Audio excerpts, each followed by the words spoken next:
In the previous video, I showed you guys a jet ski that I had recently purchased, and the first upgrade I had to do to it was add a spare tire mount so I don't get stranded if I get a flat tire.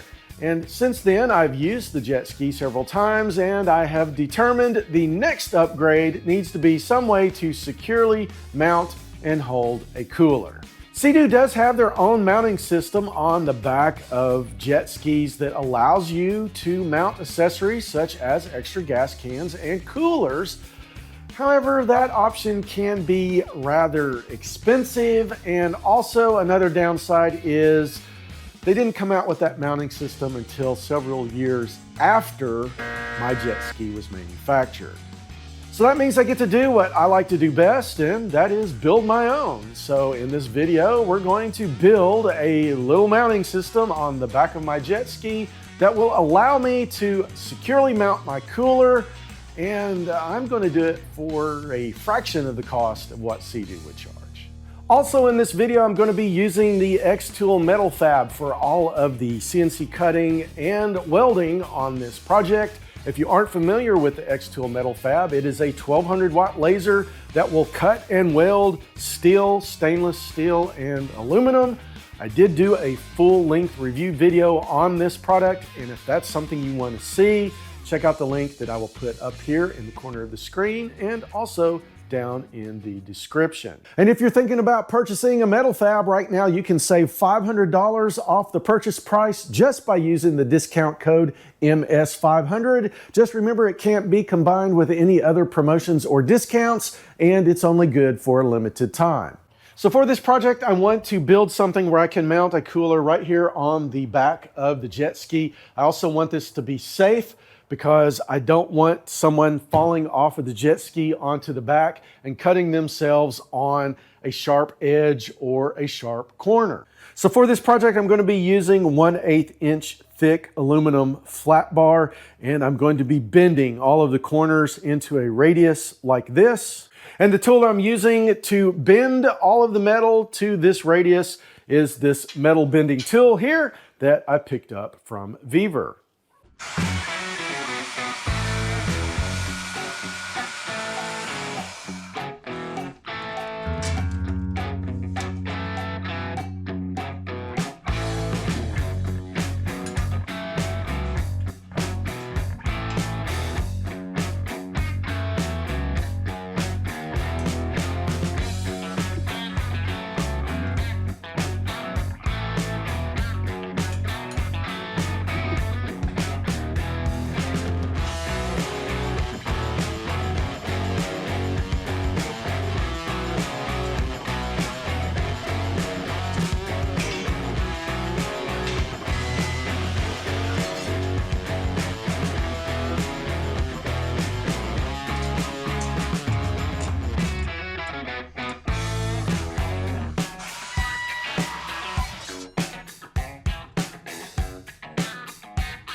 So this is the main basket all welded up. This is what the cooler is going to sit down in. And if we flip it around here, you can see the welds that the xTool Metal Fab made on this were superb. You can see how quick I made these welds and how clean they are. All right, so let's do a quick test fit and set this down in the basket. And everything fits exactly the way that I had planned. The rubber feet of the cooler are sitting on these two pieces here. Now, it may seem like there's a little bit of extra space in between the cooler and the aluminum, and there is, and that was done on purpose.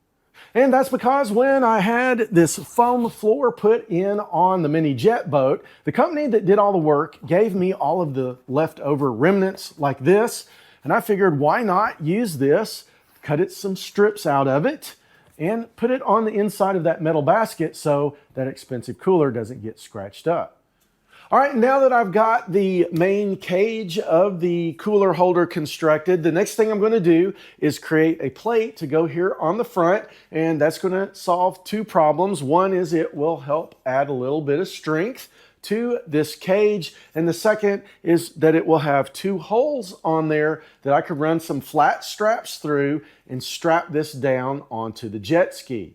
And I've already got my drawing all made up here on Shaper 3D, so all I need to do now is export it into xTool Studio. Then I can cut it out on the Metal Fab.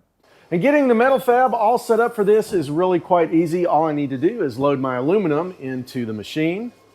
So when xTool Studio starts, it's going to take a picture of the inside of the Metal Fab, and I'm going to see that piece of aluminum that I just installed. So next I need to import my drawing into xTool Studio, and when I do, it's going to overlay that picture that was just taken of the inside of the machine, and I can place my drawing anywhere I want on here, and I can see the piece of aluminum that I just mounted inside of the machine. So all I have to do is drag my drawing exactly where I want it to be cut out, and that is where the Metal Fab will cut this plate. The only thing left to do now is go in and tell it what type of material we're cutting and how thick it is. Then I can just send it over to the Metal Fab, hit the start button, and it will start cutting out this job.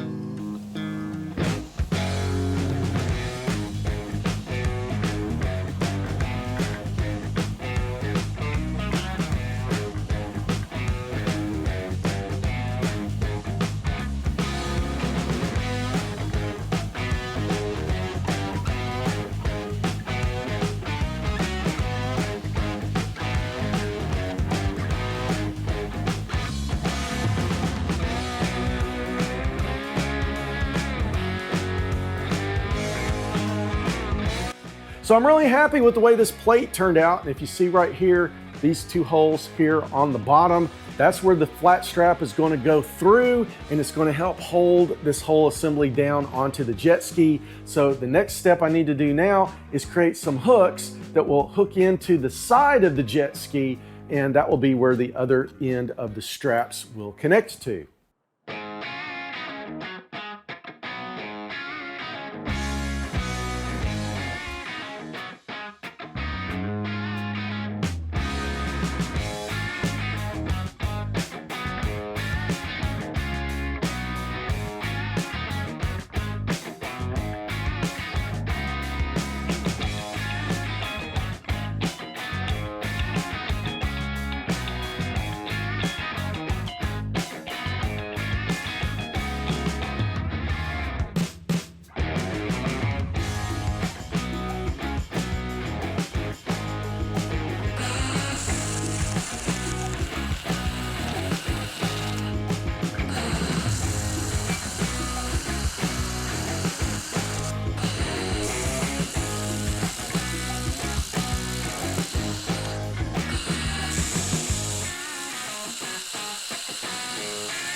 And I've been wanting to try out some Plasti Dip for quite a while now, and I finally had an opportunity to do it with this project.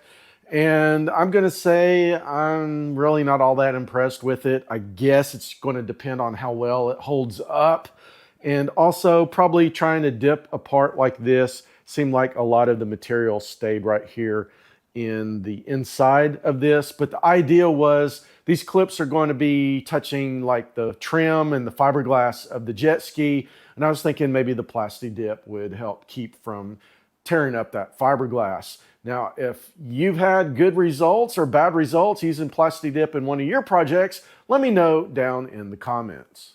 And I've also been looking at this plate that I cut out on the Metal Fab CNC, and I'm not a big fan of this shiny, almost mirror-like finish. So I think what I'm going to do is just hit it with my surface conditioning tool and just go over the front and the back of this. and that should give it a brushed finish that will match the rest of the cooler mount.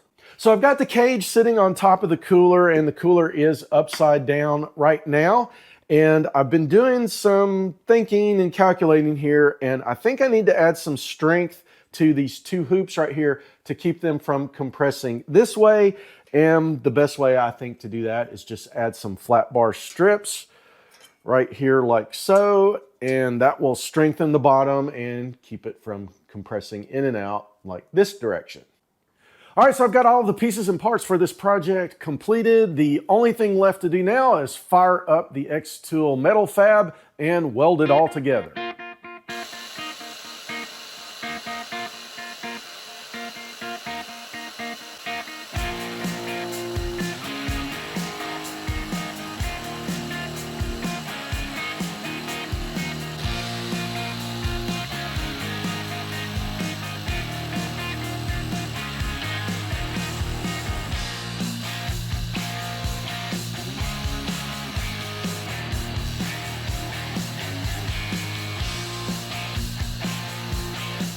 All right, so I've got the cage fully welded here, and the results are absolutely amazing. I cannot believe how clean these welds are.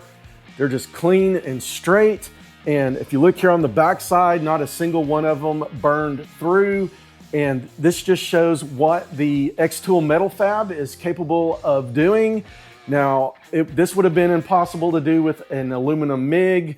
You might have been able to do this with a TIG, but you would still, along the seam, have that stack of dimes look. This just has that clean, just the only way you're going to get this type of a weld is with a laser welder like the Metal Fab.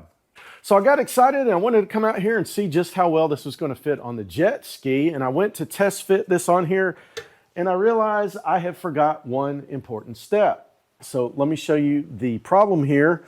You can see I cannot mount this basket here on this flat surface because this piece of metal hits this little hump right here on the jet ski. And it wouldn't matter if I removed this, because then the cooler would hit this little hump on the jet ski. And I'm going to fix this problem with some 3/4 inch round stock right here.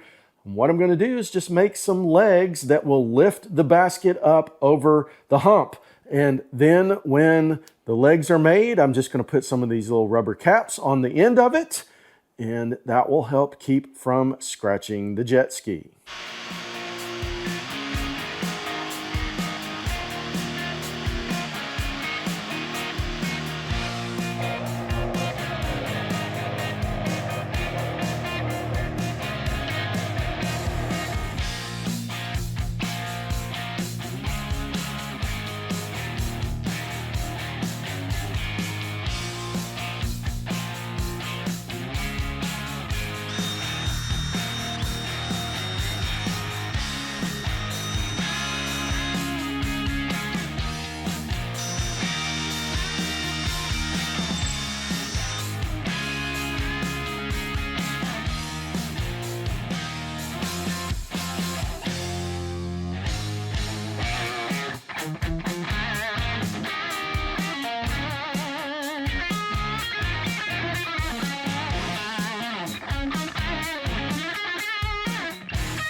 I am very happy with the way this turned out. The cooler holder works extremely well. One of the concerns I had was that these straps might loosen over time from the vibration of the jet ski engine, and also when they got wet, I was afraid they might slip up and loosen, but we were on the water for over 2 hours yesterday and I didn't have to adjust these straps not one single time.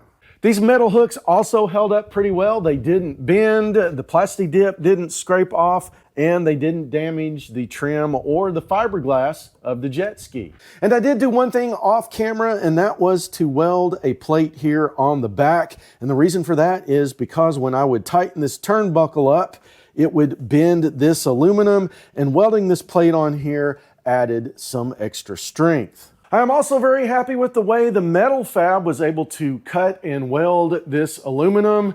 I probably could have done something similar using a MIG or a TIG, but it would have been much more difficult and it certainly would have taken a lot more time. I was able to make this project in a single day's time, and that probably would have been impossible if I didn't have the Metal Fab. Now, I've got links to the Metal Fab down in the description, and I've also made several videos on the Metal Fab, including a full-length review video. If that's something you're interested in, I will put links to those down in the description as well. I hope you liked the video. If you did, please give me that like and smash that thumbs up button. And if you aren't a subscriber, please consider subscribing to the Making Stuff channel so you don't miss any upcoming Making Stuff videos. And thanks for watching.